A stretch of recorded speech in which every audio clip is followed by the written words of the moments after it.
Liberation Day. We began to make America wealthy again. President Trump announces tariffs on practically all goods coming into the U.S. A major tech event hits South Florida. Nice to hear from their perspective. Showcasing the future of innovation. And a virtual reality tour of Venezuela. Felt like I was there again. For some, a vacation. For others, a reminder of home. These stories and more coming up on Newsbreak. Hello, South Florida. I'm Samantha Gutierrez. And I'm Alejandro Marquina. Today is Thursday, April 3rd, 2025. Live from the Lee Caplin School of Journalism and Media in North Miami, this is Caplin News. Jaw-dropping tariffs from the White House start today, fearing the future of Americans in price hikes. President Trump's new auto tariffs are officially in effect. It's a 25% tariff on all cars shipped to the United States from other countries. Trump branded yesterday as Liberation Day, as he aims to redraw economic agreements with the U.S. trading partners. Caplin News reporter Aaliyah Whitney has more on what this means for Americans.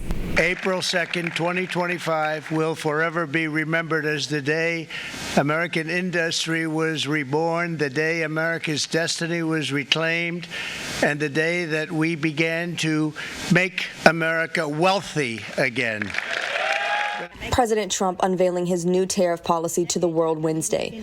While speaking to a crowd in the White House Rose Garden, he announced an at least 10% tariff on practically all goods coming into the United States, plus even higher rates on dozens of countries that have the highest trade deficits with the United States. Reciprocal tariffs on countries throughout the world. Reciprocal. That means they do it to us and we do it to them. The president said the United States would use the money generated from tariffs to, quote, reduce our taxes and pay down our national debt. Democratic lawmakers slammed the new tariffs before they were even announced. At the end of the day, what we will see are costs go up for everyday consumers, energy costs, smartphones, cars. We will experience this and largely on the backs of working class people who are just trying to get by. Trump has already imposed 25% tariffs on all steel and aluminum imports. A 25% tariff on foreign-made cars is set to go into effect on Thursday. With Caplin News, I'm Aaliyah Whitney. The Senate delivered a rare bipartisan rejection of President Donald Trump yesterday. 4 Republicans, Ron Paul, Susan Collins, Mitch McConnell, and Lisa Murkowski, joined Democrats in a 51-48 vote. The resolution aims to block the administration's proposed tariffs on Canadian imports by overturning a national emergency Trump declared in February. Well, not only is he not doing enough to lower costs, he's actually making things worse. So they're going to see this for what it is, which is a tax imposed on the American people by President Trump. The vote came despite strong opposition and calls for Republicans to reject it. However, House GOP leaders are unlikely to take action against the president's trade policy.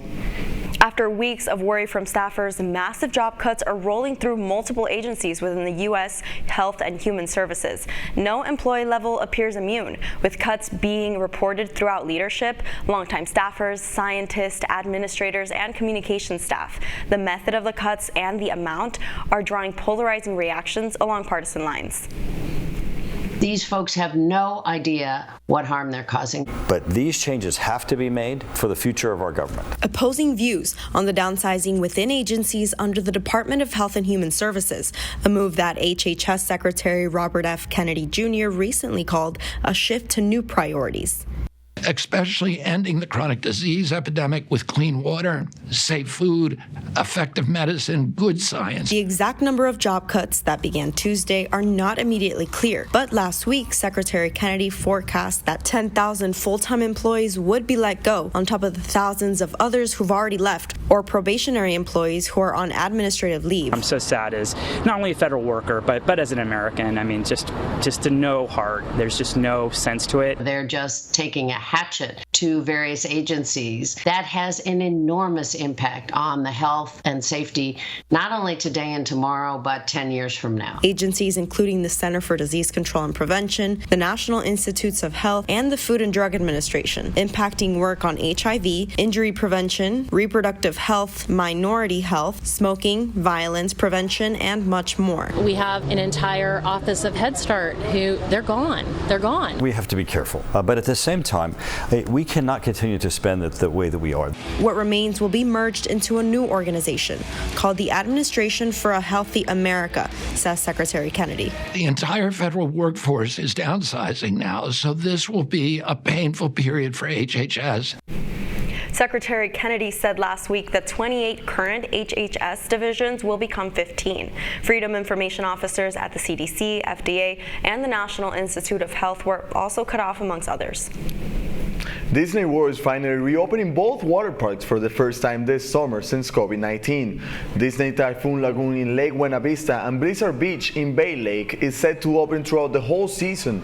In addition, guests staying at Disney resorts will be able to visit the water parks for free during their check-in date. Typhoon Lagoon opens on May 1st, while Blizzard Beach will open on May 21st to September 7th. There is now a new way to visit Venezuela, no airports required, all thanks to an artist who decided to experience the country firsthand and share it with the world. Caplin's Ivana Ilioski was there to explore how this innovative journey is bringing a piece of home to those far from Venezuela. What if I told you that you could take a trip to Venezuela without ever leaving Miami? Well, thanks to a Japanese-American artist who has been showcasing this virtual experience in many places, and that's exactly what he's doing right here at FIU today, but this time for FIU students.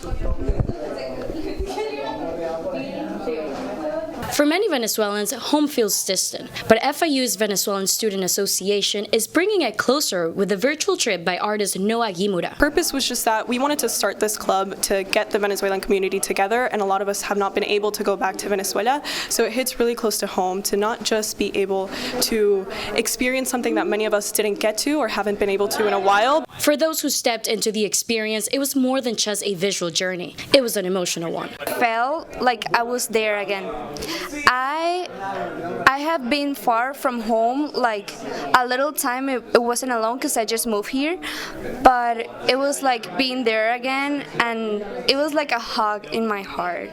This experience goes beyond nostalgia. It challenges perception. For artist Noah Gimura, Venezuela was more than just its headlines, and he wanted to show just that. I made the film because the Venezuela that I heard about and the Venezuela I saw were very different. And for me, it's not very fair to summarize a country with just its like negative headlines, which is basically what I heard about. Because obviously what I got to see was a lot more than just, the negative headlines that I heard. So the idea really was to make a film around this idea of not letting what you hear become what you think. For many Venezuelans facing uncertainty over their temporary protected status, this experience isn't just about a trip down memory lane. It's a way for them to reconnect with their roots and culture. Reporting in North Miami, I'm Ivana Ilioski, Caplin News. And last week, Emerge America's a two-day conference and expo dedicated to entrepreneurs wanting to connect and learn from others was held here in Miami. I had the opportunity to be there and experience more. Hosted at the Miami Beach Convention Center, Emerge Americas 2025 is all about connecting tech innovators and entrepreneurs with the tools, insights, and partnerships they need to evolve our future. With hundreds of exhibitors and interactive demos across multiple sectors, from robotics to pet tech, this event featured everything. There's so many different kinds of people, investors, different entrepreneurs from different industry, and just people with different backgrounds in general. It's nice to hear from their perspective. A major highlight of the day was a lineup of special guest speakers, which included Melissa Medina, co-founder of Emerge Americas, and who introduced several other speakers, such as Damon John, the renowned entrepreneur from Shark Tank, who captivated the crowd with his insights on innovation and the art of scaling businesses, as well as Miami-Dade Mayor Daniela Levine Cava, who took the stage to emphasize Miami's strategic role as a global tech hub. Emerge Miami has been a critical feature, and it's not just the conference, but what goes into it all year long and the incredible innovation of the organization. Now it's grown and grown. We have people coming from all over the world, and it's attracted not just visitors, but new businesses and people moving here for their business as well. Throughout the event, live demonstrations, hands-on workshops, and engaging panel discussions showed the newest advances in technology. And as you can see, Emerge Americas 2025 not only was about entrepreneurs connecting with each other, but brought together the greatest minds of technology in one place. March Madness is descending on the Tampa Bay area here in Florida. That's still ahead, and so is the story. Choices, actually, and everybody's so laid back. A weekly Pembroke Pines event that promises food, music, and fun. Newsbreak will be back in 2 minutes.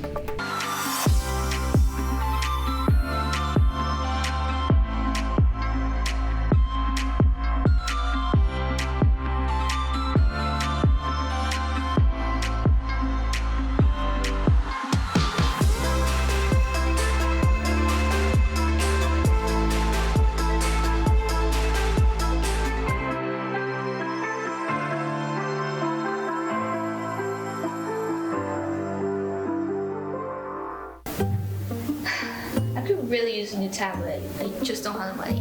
Let me ask you something. Do you have a Pell Grant? Yes. You do know you can get a free tablet, right? Did you say free? Yeah, free. It's simple. And the application is done in the store. I could really use a tablet. Get one.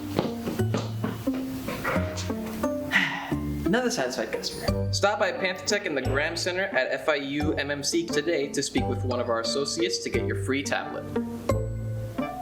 Type 2 diabetes can have a big impact on your life. But how can it be prevented? Well, the first step is knowing if you have something called prediabetes. Take the 1-minute risk test today at doihaveprediabetes.org.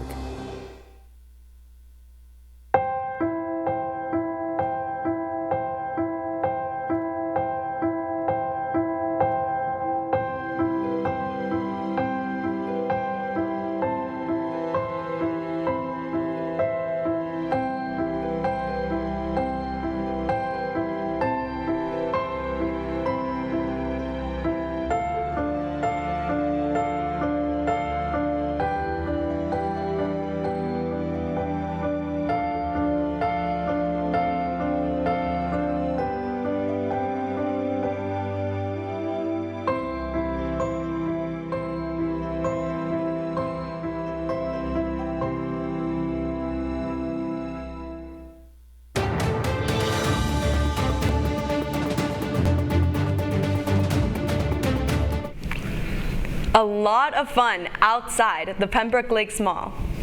Tonight, as they do every Thursday night, locals start gearing up for the weekend with the night market held in the parking lot of the Pembroke Lakes Mall. Caplin News reporter Hannah Spence attended the event and has a story. I'm at the night market at Pembroke Lakes Mall, where every Thursday, food, music, and people come together to create something extra special. Some guests shared with Caplin News that they come often since the laid-back ambiance is a good opportunity to get ready for the weekend. I can better tell you that. The Trails of Pembroke Pines is the neighborhood we all live in, and we call them the old timers because it's a bunch of retired people that get together and hang out all the time, except me. I'm the only one not retired, but I hang with them. But you should be. We like the atmosphere, we like the music, we like the food, and we just like the camaraderie with the neighbors and the people we meet out here. Our favorite, for me, my favorite is the Boca Burger. I like the diversity, and we all like to get together and experience new things, so they told us that we should come out here. It's awesome. I think it's great. It's not too crowded, so you don't feel like everybody's on top of you. It's a lot of fun. You have a lot of different kinds of food venues, and we'll be able to explore whatever everybody wants. Either a steak, you can get shrimp, chicken, fried chicken. We also have mofongo, and we have rellenos, and we have other cup of stuff that you like to enjoy. We serve almost every known Haitian cuisine. Our most popular dish is the griot, the fried pork, that, and also the diri and jean-jean. That's the black mushroom rice. They can't get enough of it. This food is so good. Y'all gotta come out here every Thursday and try it. Choices, actually, and everybody's so laid back, and it's Thursday, getting ready for the weekend, so that's why I do it. The ambiance. With lively music and delicious bites, the night market at Pembroke Lakes Mall is not one to miss. I'm Hannah Spence with Caplin News. On Tuesday, the women's Final Four team received a warm welcome in Tampa. The universities of South Carolina Gamecocks, Connecticut Huskies, California Bruins, and Texas Longhorns are set to compete for a spot in the championship game Sunday. It would be the fourth time the city of Tampa hosted the NCAA Women's Basketball Championship. Following their win against the Mets Tuesday, the Marlins were hoping to continue their home game series stretch with a W. The Mets opened the scoreboard with Pete Alonso lining one to the gap in right center for a double, bringing Juan Soto for the lead. The Marlins' Matt Mervis hit a sac fly to bring in the tying run with Kyle Stowers hitting it to give the Fish the lead. The Marlins widened the gap to make it 4-1 in the top of the 8th, but the Mets came back to score 5 more runs, pushing them ahead. The final score was Mets 6, Marlins 5. Their Fish will travel to Atlanta to face off the Braves tomorrow at 7:15. After adding on to their 5-game winning streak, Miami looked to bring the Heat to the Boston Celtics away. The first quarter stayed relatively even, but it wasn't until Haywood Highsmith's transition three-pointer that the Heat really began to push ahead. After that, it was all Miami, with Bam Adebayo and Tyler Hero swapping shot after shot to keep the Celtics behind the entire game. The final score was Heat 124, Celtics 103. The Heat will continue their next game at home against the Memphis Grizzlies Thursday at 7:30 p.m. And that's all the time we have for Newsbreak. I'm Alejandro Marquina. I'm Samantha Gutierrez. Get more news anytime at caplinnews.fiu.edu.